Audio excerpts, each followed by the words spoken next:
Hi friends, welcome to Marichu Kitchen. இன்னைக்கு நம்ம பார்க்க போற ரெசிபி மரிச்சி கட்டி கோயில் புளியோதரை. இந்த புளிசாதம் வந்து எங்க ஊர்ல ரொம்ப ஸ்பெஷல். அந்த ஸ்டைல்ல தான் நான் இன்னைக்கு உங்களுக்கு செஞ்சு காமிக்க போறேன். அதுக்கு முன்னாடி நம்ம சேனலை இதுவரைக்கும் நீங்க சப்ஸ்கிரைப் பண்ணலனா மறக்காம சப்ஸ்கிரைப் பண்ணிக்கோங்க. கூடவே பக்கத்துல இருக்க பெல் ஐகானையும் கிளிக் பண்ணிக்கோங்க. அப்பதான் நான் போடுற வீடியோஸ் வந்து உங்களுக்கு நோட்டிஃபிகேஷன்ல காட்டும். ஃபர்ஸ்ட் வந்து மிளகாய் வத்தல் 2 எடுத்துக்கலாம். நெக்ஸ்ட் வந்து கடலை பருப்பு 2 டீஸ்பூன் எடுத்துக்கலாம். அப்புறம் வந்து பெப்பர் 1 ஸ்பூன் எடுத்துக்கலாம். நெக்ஸ்ட் வந்து வெந்தயம் வந்து 1 டீஸ்பூன் எடுத்துக்கலாம்.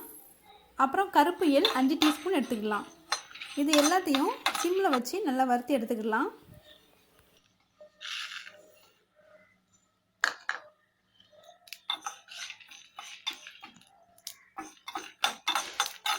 இதை வந்து லோ ஃப்ளேமில் வச்சு 1 நிமிஷம் மட்டும் வறுத்து எடுத்தால் போதும்.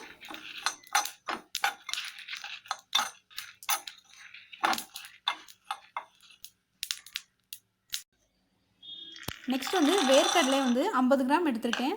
இதை லேசாக வறுத்து எடுத்துக்கலாம்.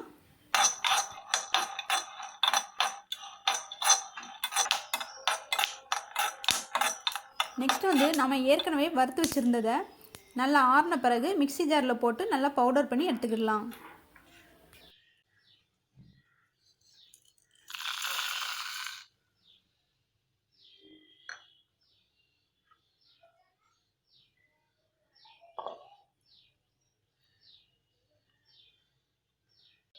இப்போ வந்து நமக்கு புளியோதரை பவுடர் ரெடி பண்ணியாச்சு.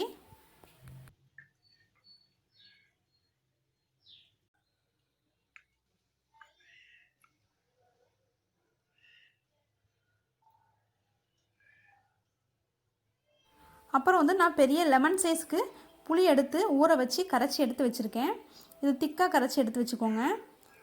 நெக்ஸ்ட் வந்து ஒரு கடாயை வந்து காய வச்சுக்கோங்க. கடாய் நல்லா காய்ஞ்ச பிறகு அதில் வந்து 3 டேபிள் ஸ்பூன் நல்லெண்ணெய் சேர்த்துக்கோங்க. இதோட 1 டீஸ்பூன் கடுகு சேர்த்துக்கலாம். கடுகு நல்லா பொரிஞ்ச பிறகு கடலைப்பருப்பு 1 டீஸ்பூன் சேர்த்துக்கலாம். நெக்ஸ்ட் வந்து மிளகாய் வத்தல் 3 சேர்த்துக்கலாம்.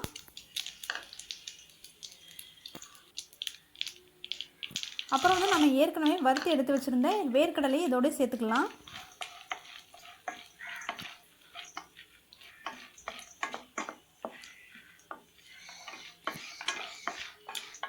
நெக்ஸ்ட் வந்து கொஞ்சமாக கருவேப்பிலை சேர்த்துக்கலாம்.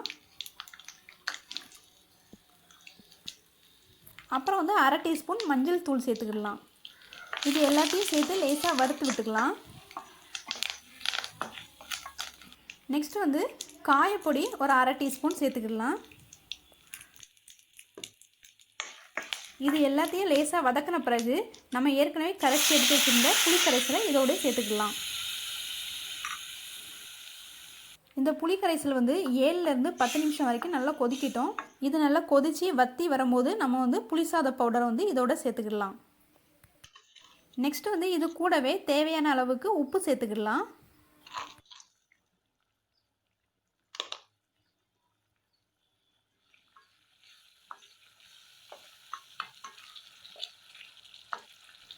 இப்போ வந்து புளிக்கரைசல் ஓரளவு கொதித்து நல்லா வற்றி வந்திருக்கு. இந்த ஸ்டேஜில் நம்ம புளிசாத பவுடர் வந்து இதோட ஆட் பண்ணிக்கலாம்.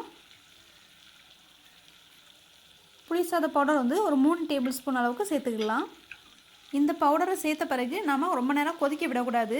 1 நிமிஷம் மட்டும் லேசாக கொதிக்க விட்டுட்டு ஸ்டவ்வை ஆஃப் பண்ணிடலாம்.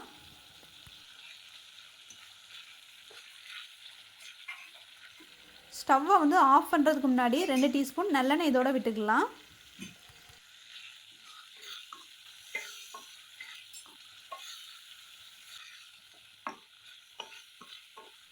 ஓகே, இப்போ வந்து புளிசாத கிரேவி ரெடி ஆயிடுச்சு. கடாயை வந்து இறக்கிடலாம்.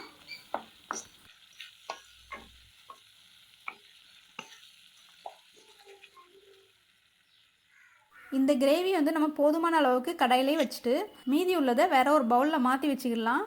இதை வந்து ஃப்ரிட்ஜில் நம்ம ஸ்டோர் பண்ணி வச்சுட்டு நமக்கு எப்போ தேவைப்பட்டாலும் உடனே எடுத்து லேசாக சூடு பண்ணி அப்புறம் வந்து ரைஸ் போட்டு சாப்பிட்டுக்கலாம். இந்த கிரேவி வந்து 1 மாதம் வரைக்கும் கெடவே செய்யாது.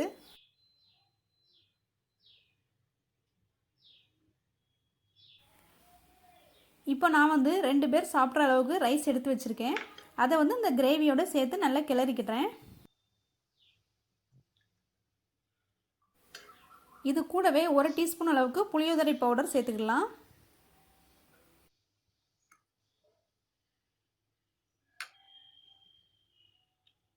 நெக்ஸ்ட்டு வந்து இது கூடவே 3 டீஸ்பூன் பச்சை நல்லெண்ணெய் சேர்த்துக்கிடலாம்.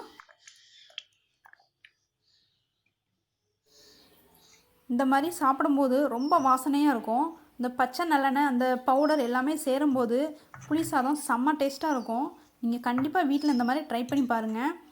புளி சாத பவுடர் வந்து நான் சொன்ன மெத்தடில், அதாவது மெஷர்மெண்ட் வந்து டபுளாக நீங்கள் போட்டு வீட்டில் செஞ்சு ஸ்டோர் பண்ணி வச்சுக்கோங்க ஃப்ரிட்ஜில். கிரேவியில் வந்து எல்லா ரைஸும் கோட்டிங் ஆகிற மாதிரி நல்லா கிளறி விட்டு எடுத்துக்கலாம். கிளறும் போதே புளிப்பு உப்பு கரெக்டாக இருக்கான்னு பார்த்துக்கோங்க. புளிப்பு கம்மியாக இருந்துச்சுன்னா எக்ஸ்ட்ரா 1 ஸ்பூன் கிரேவி சேர்த்துக்கோங்க. நீங்கள் வந்து வெளியே எங்கேயாவது கோயிலுக்கோ டூருக்கோ எங்கேயாவது வெளியே போனீங்கன்னா இந்த மாதிரி செஞ்சு கொண்டு போங்க. இப்படி செஞ்சு கொண்டு போகும்போது எக்ஸ்ட்ரா கொஞ்சம் புளிப்பு, எக்ஸ்ட்ரா கொஞ்சம் பச்சை நல்லெண்ணெய் எல்லாம் சேர்த்து கூட நல்லா கிளறி கொண்டு போங்க. உங்களுக்கு வந்து கண்டிப்பாக கெடவே செய்யாது. கூடவே உருளைக்கிழங்கு பொரியலும் பொரித்து கொண்டு போங்க. இந்த காம்பினேஷன் வந்து செம்ம டேஸ்ட்டாக இருக்கும். இந்த வீடியோ உங்களுக்கு பிடிச்சிருந்துச்சுன்னா லைக் பண்ணுங்கள், ஷேர் பண்ணுங்கள், கமெண்ட் பண்ணுங்கள். நம்ம வீடியோ வந்து புதுசாக பார்க்குறவங்க மறக்காமல் சப்ஸ்கிரைப் பண்ணிக்கோங்க. கூடவே பக்கத்தில் இருக்க பெல் ஐக்கானையும் கிளிக் பண்ணிக்கோங்க. அப்போ தான் நான் போடுற வீடியோஸ் வந்து உங்களுக்கு நோட்டிஃபிகேஷனில் காட்டும். நான் மறுபடியும் வேறு ஒரு டிஷ்ஷில் மீட் பண்ணுறேன். வீடியோ இது வரைக்கும் வாட்ச் பண்ணதுக்கு தேங்க்யூ.